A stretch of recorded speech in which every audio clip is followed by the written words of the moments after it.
మాజీ మంత్రి కేటీఆర్ సొంత నియోజకవర్గమైన సిరిసిల్లలో పలువురు ప్రజా ప్రతినిధులు మంత్రి పొన్నం ప్రభాకర్ గౌడ్ సమక్షంలో కాంగ్రెస్ పార్టీలో చేరారు. ముస్తాబా జెడ్పీటీసీ, మాజీ జెడ్పీటీసీ, మండల సర్పంచ్ల ఫోరం అధ్యక్షుడితో పాటు పలువురు సర్పంచ్లు, ఎంపీటీసీలు, నేతలు హస్తం కండువా కప్పుకున్నారు. గతంలో మంత్రి కేటీఆర్ పర్యటన నేపథ్యంలో పలు ముందస్తు అరెస్టుల పేరిట నిర్బంధించారని పొన్నం విమర్శించారు.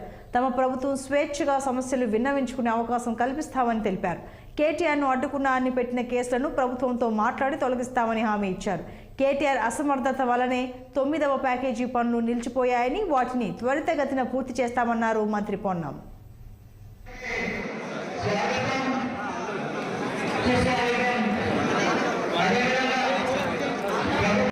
పదవి పోయిన తర్వాత దాన్ని జీర్ణించుకోలేని అసహనానికి గురై ఏది పడితే అది మాట్లాడుతూ ఉన్నాడు. ఆయన హద్దులు దాటకుండా పెట్టాల్సిన బాధ్యత ఆయన తండ్రిది, మాజీ ముఖ్యమంత్రి. ఎందుకంటే ప్రజాస్వామ్యంలో అధికారం వస్తుంటుంది, పోతుంటుంది, అది కేసీఆర్ గారికి తెలుసు. కానీ తన కుమారుడు మాట్లాడుతున్న విధానం చూస్తుంటే ఎంత అసహనంగా మాట్లాడుతూ ఉన్నాడో, ఎంత పూర్తిగా ఒక ప్రజాస్వామ్యంలో 32 మెడికల్ కాలేజీల బదులు 32 యూనివర్సిటీలు పెడతామంటే అదొక ప్రజాస్వామ్యానికి విఘాతమైన దెబ్బలు మాట్లాడేటువంటి పరిస్థితి.